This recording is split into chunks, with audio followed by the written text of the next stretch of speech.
Hello, everybody, and welcome to another episode of Red Truck Theory. I'm your host, Coach Jay Fry, and it is here where we try to remind you that every day is Friday. Why? Because it gives you good vibes, it gives you great energy, and you usually just bring a whole other swag to the table. You bring a whole extra little stride in your step, little pep there, and it just gives you just better feeling. And that's where we're here. Today is another episode of Red Truck Theory. The reason why we do Red Truck Theory is simply that idea that your reticulating activating system, right? The reticular. So that's a part in the brain where it becomes pattern recognition. So the Red Truck Theory is the idea that you buy a red truck, so that you can haul a Christmas tree, and you buy it and you think it's the most special thing in the world, and then as soon as you get out of that parking lot and you turn left, that red truck is hauling a Christmas tree down the road. And then you go down the highway and that red truck again is there. Why? Because our brain, that RAS, right, is looking for patterns, and it's looking for red trucks. So our hope here is that you begin looking for those red truck leadership opportunities that are right in front of your face, so that you can become a better leader. So today we have 5 more leadership opportunities that you can begin immediately, just thinking about new ways and new perspectives on you becoming a better leader. We're starting right here, and this one is a doozy. It's the reason why I can't say that this episode's going to be clean. So here you go. If you're still waking up to the same shit, if you're still waking up to that, you're like, things aren't changing. So you're still waking up to that because you're not willing to change. If the things in your life, you wake up and you're like, oh man, this is just another day, the same old thing. Who's the one not changing? It's you. There are days and there are new mercies every morning according to the God's word. So if that's the case, if you're waking up to the same stuff, it's you not changing. So, actionable tip. What am I going to do? What could I do? I could start looking at things that I don't like, that I don't enjoy, and start maybe replacing those with things I do. If you feel like you're waking up to the same shit every day, do hard shit, then guess what? You've got the power to be able to pull that away and bring something closer to you. Bring something that you want to be a part of with you. So we're going to get rid of this idea. No longer are we going to say, oh, it's the same day every day. We've got the power. We've got the ability to change the way we think, the way we see things. And that is you. Got it? Yes. All right. Number 2 is right here, and it comes courtesy of my man, Jocko Willink. Jocko, he says, your success will be determined by your level of relationship building. Your level of relationship building. Okay, so like same thing. Let's look at this and go, hey man, if I'm still waking up to the same shit, I'm not changing. Maybe that means that I'm not changing the way I'm building relationships. Maybe that means that I need to improve those very things so that I can become successful. Or not just successful, but I can become the level of success I know I can be. If you're listening to this, you know you can be successful. If you're listening to this, you know you can change the way things are in your life so that you can prepare, so that you can do the things God wanted you to do. Your success will be determined by your level of relationship building. Tactical thing. Write it down on a piece of paper. What are the relationships I currently have? What does that look like? Are there relationships that I need to get rid of? And I don't mean like, straight up excommunicate, never be around them again. Tell them, hey, look, you're bad for my life. I don't want to be around you. It just means that, hey, I need to examine these relationships and determine whether or not I need to put more into them, or I need to hinder myself from spending a ton of time with them. So they can still be your friend. Hey, man, that's my friend. But I'm not going to spend a ton of time with them. So I want to be successful. What relationships do I need to have in my life in order to elevate my success? Whatever your success is, ladies and gentlemen, we've all got different levels of success that we truly feel. So where you are now, if you want to be successful in this current state, if you're a manager, if you're a starter, if you're a CEO, if you're an executive, if you want to be successful in this arena, what are current relationships in your life that you need to build in order to be successful? Don't think about actions. Don't think about, I've got to have it this way, or if I just had this product, if I had this amount of money. Don't think about that. I want you to think about what is the relationship I need to improve so that we can accomplish the mission, so that we can accomplish the objective. Are we cool with that? Is that tracking? If it's not tracking, I don't want to leave this spot. Your success will be determined by your level of relationship building. If you are somebody who's like, I could never have a relationship with that person. I could never, I don't know how you talk to that person. That's your claimer. That's your kick in the butt to say, hey, I need to improve that relationship.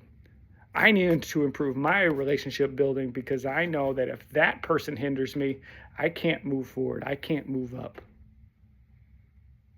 And it might even take a little bit of joy out of your life. So let's focus on, we want to be our best version of success, whatever that success looks like. So I need to be focused on developing and maintaining and building that relationship. So think about, who could you have in your life? What relationships are needed in order for you to move whatever that next level is, whatever that level of gear is. We're tracking today. We're tracking. Because why? It's Friday. And every day is Friday. So number three, you guys are going to notice that there's this theme here today, and it's intentional. So I want you to think about this. And number 3 is look for the common ground. Man, I get this lesson probably hit in the gut 2-3 times a week by my friend and mentor, Bob Burg. Here's 3 tips that we're going to do in order to look for the common ground. What does that mean, Jay? What is it? I don't know what that means. Look for the common ground. Look for the common ground in somebody that you oppose. Okay? There's so much strife. There's so much negativity. There's so much divisiveness. Like, we are divided across the board. It's like somebody's doing it on purpose. Oh my goodness. But we got to look for the common ground in people. Guess what? I guarantee you, and I'm going to say this, I guarantee it. This person that you disagree with immensely, you cannot believe whatsoever that they believe a certain way. I cannot. Oh, imagine that. I bet you that if you asked them, and they have kids, of course they have to have kids for this question. Do you want your kids safe? Well, what are they going to tell you? I guarantee it's a yes. So we want our kids safe. That's a common ground you and I now share. I can't believe you're a blue. I can't believe you're a red. I can't believe you're a blood. I can't believe you're a crip. Guess what? I bet you want your kids safe. Look for the common ground. Another way to do this is just to listen. Ooh, listen. That's one of the keys. So in order for us to look for the common ground, we have to listen. How do I do that? I let them talk. Here's what I know. If you are sitting there listening, and I'm using quotes, those of you that are just on the podcast, quotes, if you're on that piece, you're no longer you're not listening if you're just expecting to speak after that. You're just waiting. Listening is not waiting. Listening is with the intent to hear what they're saying. I'm being purposeful by asking them questions, by looking for common ground, by listening. We're listening. Part 2 is learning.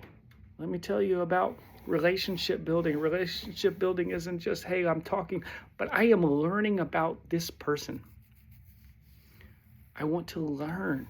So in order to look for the common ground, I've got to listen and I have to learn. That means I'm asking questions. If you are a leader in a leadership position and your direct reports, the people, your assistant coaches, if you're a coach, if you're a manager, your direct reports, if you're the business owner, the next piece of your leadership team, if you don't know their kids' names, then we're in trouble. Then we're not learning about our team, which is going to hurt our leadership opportunities. So I want to learn. What could you learn? Ask questions. Listen and then learn about it. How many, that person said they had 2 kids. One kid's going to Brown and the other kid's going to Howard. Boom. Now I know really important things. Those are their livelihoods. Listen and learn. The third piece of looking for the common ground is going to be you looking to drop your ego. It is not about the things that you know. And let me tell you one other thing in finding common ground. In order for you to drop the ego, let me tell you that nobody has ever changed their mind because of being yelled at.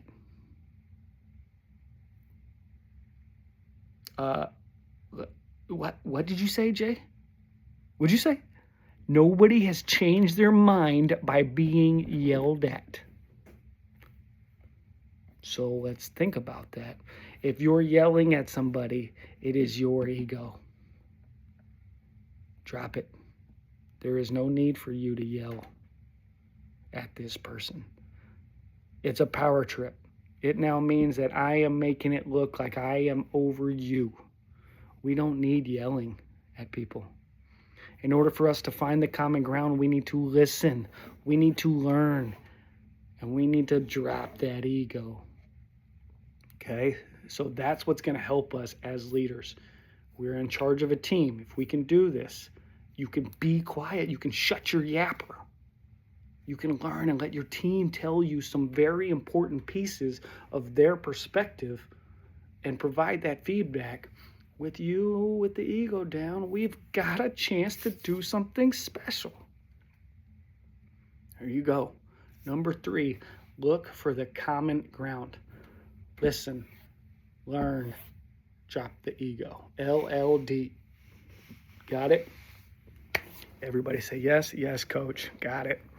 All righty. Number 4, nobody. Okay, you guys know that I am not a fan of absolutes, but I'm going to say it sometimes here. Nobody drifts to greatness. Let me repeat that. Nobody drifts to greatness.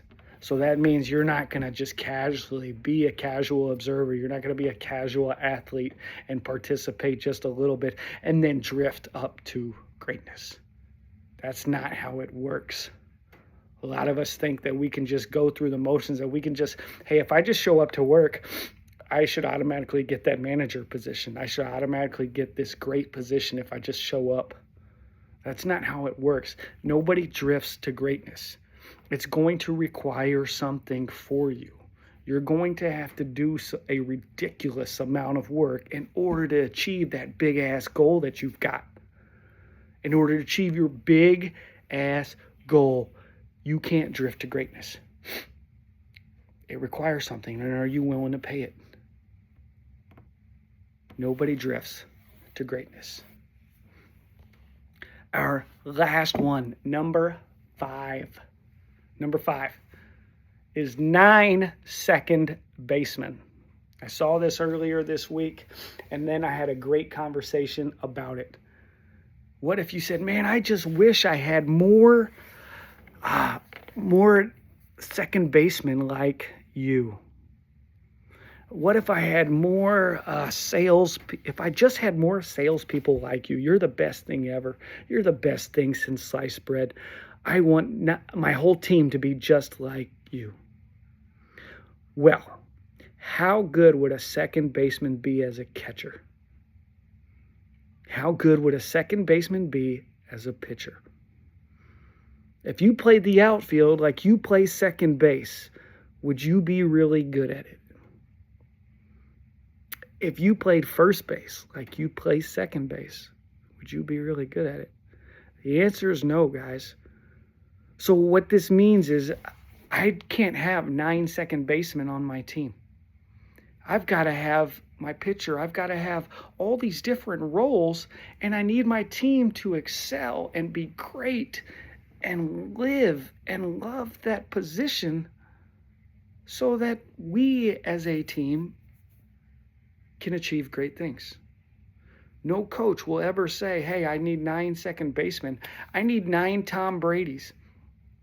What would happen if the New England Patriots housed 9 or 11 Tom Bradys? What do you think that would do? Have you seen Tom Brady block? Have you seen him run as a running back or a wide receiver? We'd be in trouble. We certainly wouldn't have a professional team. In order for us to be phenomenal, we've got to maximize the people that are in our group. Stop looking for groupthink. 9 second basemen are going to give you 9 second baseman thought processes. Well, that's going to be really difficult as we come to hit. That's going to be really difficult as we defend with 2 people on base. That's going to be really difficult if we do all of these things that we're trying to achieve in our specific businesses and lives. It's going to be really difficult if we have all the same people, the same thoughts, the same patterns. We can't have that. So we've got to get rid of the mentality that, hey, I've got to have all of this. I need more of everything else. I need to capitalize on the thoughts and the perspectives of all my teammates. It is their differences that help get us to where we want to go. It is their differences that are going to cause us to see challenges and opportunities that are right in front of our faces that we should be taking. We're getting rid of 9 second baseman mentality. So we've got the 9 second, that was number 5, 9 second baseman. Then we're going to talk that we went through and we said nobody drifts to greatness. That was number 4. Number 3 was looking for the common ground, listening, learning, and dropping the ego. Number 2 was the fact that we had Jocko's brain power telling us that your success will be determined by your level of relationship building. How good are you at making friends? What if we did what Mom actually said for us to do in elementary? I just need you to go make some friends. What if we did that? What if we got better at doing that? Better at developing relationships. And last and most important here is if you're still waking up to the same that means you're not changing. You don't change unless you make that choice. Got it? I am Coach Jay Fry here. You have been listening to the Red Truck Theory. This has been episode 4, and the reason why we're doing this is because every day there's opportunities for us to be great leaders right in front of our faces. And so we need to turn that brain and turn that RAS back on so we can start looking for those opportunities. And they're there. Opportunities for you to be great. And we're going to continue to bring them to you. Whether they're my experiences or experiences with my clients, if there's something I hear somebody else say, we're going to give it to you so that you can hear it and you can become the leader you want. reminding you today, every day is Friday. Bring those energies, bring those vibes. Have an amazing day, you guys, and God bless.